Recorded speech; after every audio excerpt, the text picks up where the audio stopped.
Hello and welcome to Sacred Enzyme. I'm Stacy. We're on take 2 of doing this video this morning. Had lots of interruptions and my husband's working from home today, so we'll have to work around the background noise because this is real life here and this is how people live. People share spaces and that's all right. Okay, all right. So I went the last 2 trips that I've been to the library. I honestly believe that since we are all living in concurrent timelines that are all going on at one time, that there's another version of myself that goes to the Lake Wales Public Library and leaves books in the used book section for me to buy. So the last time that I went, time before last, these were the books that I found. Satanism, Albert Pike, the Templars, and the Americanization of Edward Bach. Edward Bach, this is exactly where Ron DeSantis just bought his home. If anybody is not aware, Ron DeSantis, the governor of Florida, and his wife bought a home in a very exclusive neighborhood called Mountain Lake Estates, and this place sits on top of a meteor that crashed here a long time ago, and then they built a singing tower on top of it. So when I went to the library a couple days ago, I just found the choice of books very interesting as well. So I've got The Gospel of Thomas, The Pentagon's Brain, The Eagle and the Rose, and then things about Florida and the weather. So, I just kind of thought that was really interesting. So to pull on the first thread is the Albert Pike stuff. So we're going to look at Albert Pike, the Templars. We're going to take another closer dive into all this stuff, because obviously on the Fibonacci spiral, they were only getting up to 33 degrees, right? We're not stopping at 33 degrees. We're not trying to stay locked in a system. We want to ascend the planet. And so this is another aspect, and I don't know, they've been feeding me these triangles shapes in my dreams, these diamond shapes, and downloading this stuff into my brain. So I'm just trying to work it all out. And the other thing is this color theory stuff that I've been talking about lately. This is also the other thing that's been going around in my mind. So when I did the video, was it yesterday or the day before, I was talking about Earth being in an energetic triangulation. And this is why we haven't ascended so far, okay? We've had to grow. All right, so we just need to lose the victim mindset, okay? And we just need to start looking forward and applying our energy towards creating this reality for ourselves, okay? Because it's all coming into place right now, and we need to grab the baton, guys, and we need to do our part so we can make this work. All right, so this is basically 2 different types of color theory that we're going to discuss in this lecture here. One is on the material pigment color theory, and then the other is the light spectrum additive color theory, okay? All right, these you would think would be the same, that when you mix red and yellow together, you get orange, right? You mix your 3 primary colors together. Yellow and blue make green. Red and blue make purple, right? Yellow and red make orange, so you've got these pigment theories that we all were taught in elementary school, but we were never really taught about the ultraviolet spectrum of light, because when we're talking about light, we're talking about these pigments don't add up to the same thing on the light spectrum as they do in the material realm, guys, okay? So we have to understand that we're not seeing things in the same way when we're in the light spectrum. Okay, so when you're in the light spectrum, red and green together would make like a muddy brown color, right, in the material realm, right? But in the light spectrum, it makes yellow. It makes yellow, okay? And then the other interesting thing is that you get, when you add green and blue, you get cyan, and blue and red, you get magenta. But when you add red, green, and blue together in the light spectrum, in this color, you get white. You get illumination. You get white. So red plus green plus blue in the light spectrum equals white. Boom, right? Okay, so currently we've been in this holographic overlay where we've had an inverted Saturn and an inverted Mars, right? We've been locked in this, it just seems like we've been duking it out all this time with this upside down Mars, right? This is like the Odyssey that's right now coming into the field. The story of the Odyssey, just trying to get home to his Venus, right? The inverted Mars. He's all inverted right now because he's been to war. He's conflicted. He's got to come back to his Venus, his wife, to balance him out. His red has to meet his green to make his golden. It flips him back, right? This convergence flips the unbalanced Mars to the balanced Mars, okay? It requires the Venus principle, the balanced Venus principle. Okay, so in our current holographic overlay, we are missing Venus, and instead we have Nibiru, which I'm suspecting that Nibiru is an inverted Pluto.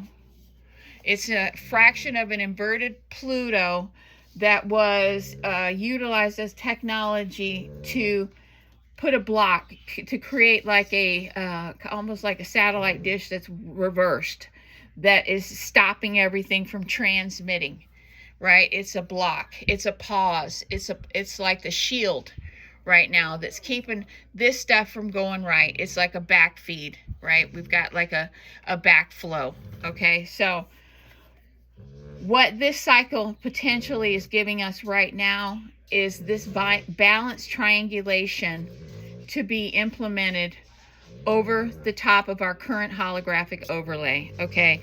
We're not going to change what we've got here. Like I said, our changes come from embodiment, guys. And this is why I say embodiment.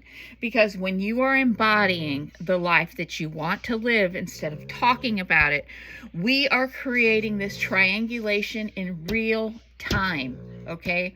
We are creating a balanced triangulation in real time that will lay over the top of our current holographic overlay, okay? All right, each one of these planets is a form of function, an archetypal form of function, and they all represent different colors, okay? All right, we have been going through the precession of the equinox. We've been talking about this for 2 years on this channel. Well, right now, all of the planets are plopping into place, like it was a month and a half or so ago when I was told in the higher realms, in the celestial realms, that a new archetype had just been introduced into the field, and that I really strongly felt that it was the bird, and the bird archetype of higher perception, right? Of us being able to see the whole picture, right? Well, we've got all of these planets that are coming in to the field right now.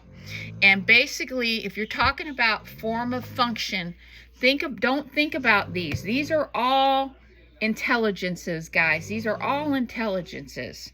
So we basically have two forms of intelligence that are meeting up here. Okay, so we need to step back and look at it in a little bit of a more simplified thing instead of making all of this so complicated. All right, so we've got meetups happening here, okay?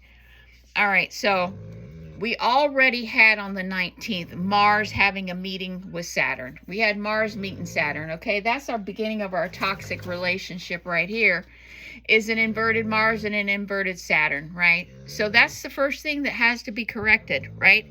We have to correct the flow that we've got going with Saturn and Mars. So we've got to visit Saturn and Mars here to get this original implementation put in place, okay? All right, so then on the 22nd, which we just experienced this, is that we have Neptune and Pluto. But the interesting thing about these alignments is that they're at 4 degrees. And we've talked about 4. 4 is the number of a square, right? 4 is the number of a square.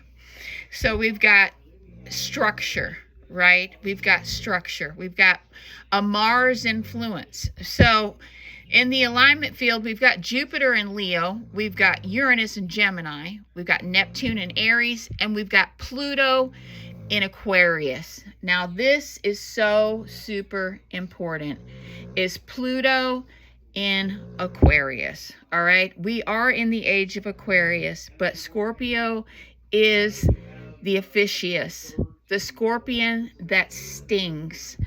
In the galaxy, or in our cosmos, we have Scorpio, and we have basically the mythology story of the scorpion stinging, right? And if we want to think about it, this could also overlay onto the Bible with the tribe of Dan, where we've got the being struck on the heel, right? Striking them on the heel.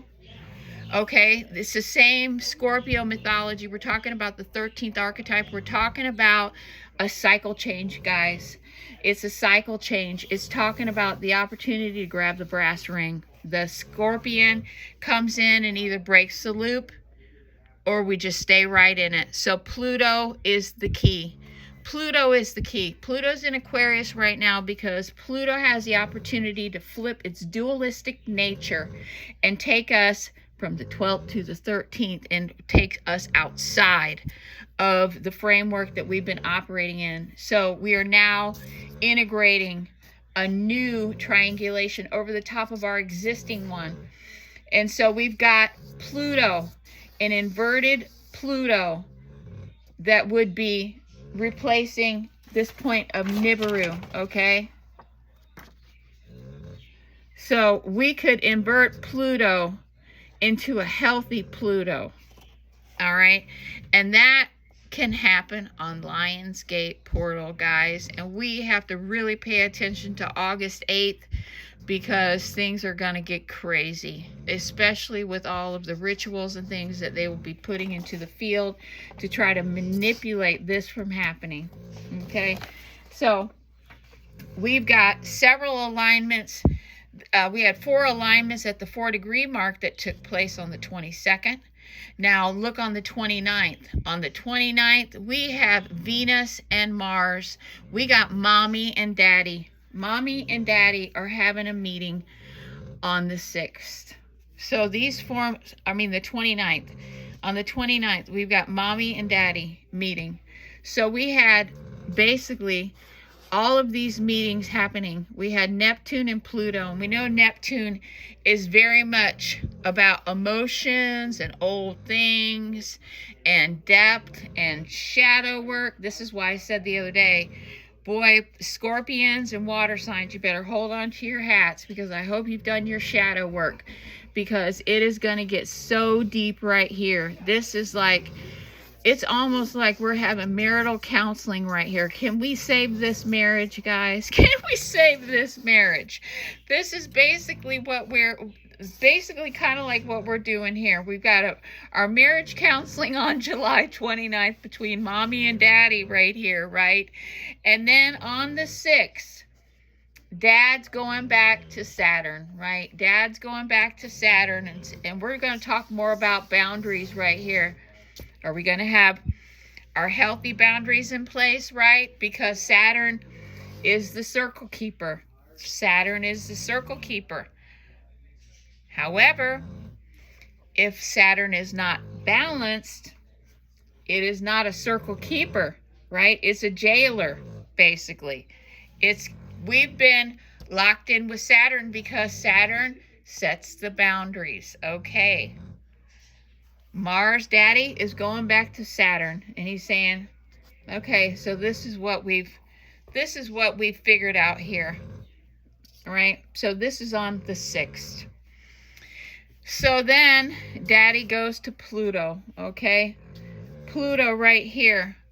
Pluto is not in our color spectrum like we were talking about, and the reason why is it's because Pluto is in the ultraviolet spectrum. It's the invisible transformer. When Pluto comes in here, transformation is what we need to happen. We need to flip Pluto, because Pluto is holding a dualistic archetypal role right now in the system. It's holding one role, waiting to go to the next role. If we are going to be an expanded version of Pluto, Pluto will flip on Lion's Gate, August 8th. Mars meets with Pluto. Daddy meets with Pluto. All the decision is made right here. Then we've got Jupiter and Saturn, and we've got this at 13 degrees. Talk about mother's number, right? 13 degrees and 41. Jupiter trining with Saturn, okay? We've talked about on the Fibonacci spiral about Jupiter. We've got Jupiter that is expansion towards growth. So this is our opportunity to grow, to become golden once again. And then September 1st, Daddy goes back to Saturn and squares at 13 degrees, my friend. Mother's number again. This is a whole meeting schedule. We've got force meeting structure. We've got invisible transformation field happening right here. We've got meetings among these things, a lot of energy being exchanged. Then we've got Venus, mommy and daddy meeting. This is relationship is testing force. This is your bow and arrow scenario right here. And then we've got Mars going back to Saturn, which is our creative restructuring here, right? Because Saturn is our circle keeper, right? Mars visiting Pluto during Lionsgate portal is so important. That is the red thread, guys, meeting the invisible transformer. Oh my gosh, we have to prep so much for August 8th. This year like no other year, my friends. So important. And then on the 31st, expansion harmonizes with boundary. Do we become golden, guys? And then last but not least, we get our test run, our action test, the new structure. Okay, so what a beautiful looking thing here we have, right? Okay, so let's talk about our 5-point crystalline integration here. Okay, so this is our original structure that we've got. Nibiru, inverted Saturn, inverted Mars. Okay, we're going to lock in this new triangulation here, where we're overlaying that with a balanced Mars, a balanced Venus, and a balanced Saturn. Okay, all right, so as a result of that, we end up expanding this integration outwards. We are having our implosive moment. We're moving the cycle along. And so we end up with a balanced Saturn, a balanced Pluto, a balanced Venus, Mars, and a balanced Jupiter. Okay, and then down here, you can't see it. I tried to get everything on here, but it's really hard to make these when you're trying to draw and get all these little things on here. But this down here is supposed to be Pluto. Pluto balanced down here at the bottom. So Pluto opens the threshold through the ultraviolet transmutation. It's so freaking cool. So we've got red plus green plus blue equals white. We've got Jupiter extending the field through golden yellow expansion, because when you get red and green balanced, right? You've got structure balanced. You've got coherence balanced. You've got force, right? You get a balanced Jupiter. We turn golden. And a balanced Pluto. This is our key right here. This is our key. So we get a Merkaba-like core held inside a 5-point Venusian field. Like we've talked about, our whole reality here is a Venus template. If you haven't seen that video, go back and look at my video where I said that we are living in the template of Venus. It talks about how everything here is coded in Venus. Our reality is totally coded in Venus. If you can't see it, then you are blind. Everything is in stars here. I promise you. It is Venus encoded. So at the higher balance field counterbalances this current overlay, guys. Okay, so white emerges at the center through the red, green, and blue integration. And Pluto transforms the field towards a higher octave. So the red thread restores motion through the center. Here we go, red thread. So when the current holographic overlay is held inside a higher balanced 5-point field, the structure resolves towards crystalline coherence, guys. The Merkaba forms at the center, the red thread is restored, and the visible red, green, and blue core opens into expansion and transmutation. Yes. So I found that really interesting. So let's look at this, because I never turn my nose away from when I get a message from source. So I was at a thrift store yesterday with my mom and my daughter, and I'm waiting to check out, and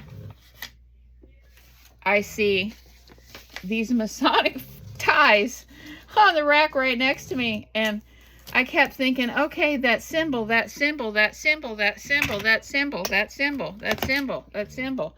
So I'm like, okay, what do we got here? We got this whole shape here, right? But we also got this up top too. So I'm thinking, okay, so we've got a triangle. We've got a triangle, and then we've got an inversion on the bottom. So my question to you is do you think that this symbol might actually be Mars, Saturn, and Venus running in the way that it should? However, it's being hidden by Nibiru, the inverted Nibiru.